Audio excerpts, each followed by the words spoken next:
Welcome to Time Warner Cable's local edition. My name is Brad Pomerance. I'm glad you're still with us. We are joined by Kevin DeLeon, member of the California State Senate, and we know that we have a significant budget deficit this year in California. Yes, it's smaller than it had been in the past, $9 billion as opposed to, I don't know, $25, $40 billion. That is true. That being said, there are a couple initiatives that will be on the ballot in November that will look to increase taxes on Californians more philosophically, as I've discussed with your fellow colleagues. Do you think Californians are ready to increase taxes on themselves? You know, interesting because no one wants to raise taxes on themselves. That's always been, the idea of Californians. But I will say this, interestingly, a lot of polls have conveyed to us collectively that Californians are ready to raise taxes if they're done the right way. That is true. If they're done temporarily, if they know exactly where the money's going to. That is true. I mean, the poll came out, USC LA Times, in the end of March, 64% support a specific plan, and that is Governor Brown's plan. So let's talk about the governor's plan, which would increase sales tax by 1/4 cent for 4 years, increase taxes on high income earners for 7 years. What do you think about that specific plan? You know, I think it's a wonderful compromise between the governor, Jerry Brown, and the teachers, specifically the California Federation of Teachers.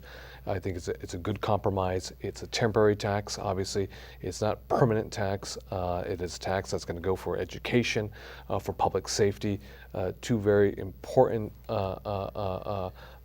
issues in California, obviously. That being said, some on the left would argue you're not going far enough. 4 years is a drop in the bucket. If you're going to the voters to increase taxes, just do it. You know, ask for 10 years, ask for 1/2 cent.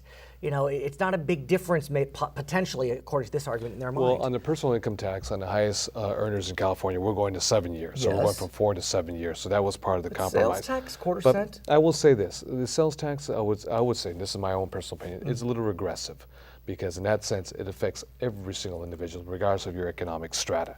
Now, I will say this: is that Californians are tired of the budget cuts. Californians are really tired about cuts to our public schools, our local schools, and it doesn't make a difference where you live.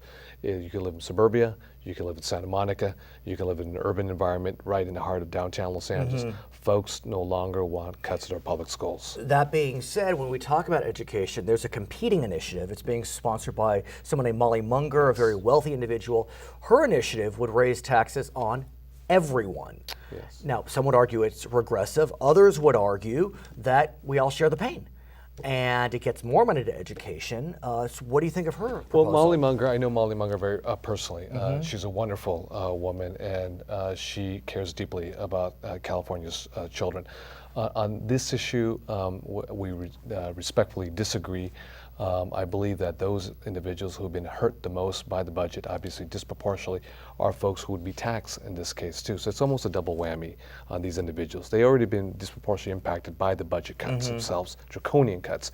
Then to be taxed on top of that would be very difficult. Do you think voters will be able to discern, make distinctions between these two initiatives? It's not three like it could have been, but that could cause confusion, and when there's confusion, people vote no. That's the $20,000 question, and that's the question we don't know about. I know that the governor, as well as other individuals, have tried to have conversations with Ms. Molly Munger.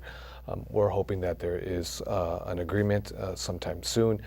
Could there be possible confusion among the voters? Absolutely, there could be confusion. And when you have confusion, what happens is when you're doubtful, then you just vote no. And then what? And if you vote no, then guess what? What could potentially be $3-4 billion budget deficit that you have to handle with cuts are going to double, perhaps triple. And the cuts will be most severe and most painful. Okay, his name is Kevin DeLeon. He's a member of the California State Senate. My name is Brad Palmer. Thank you for joining us on Time Warner Cable's local edition. Back to HLN.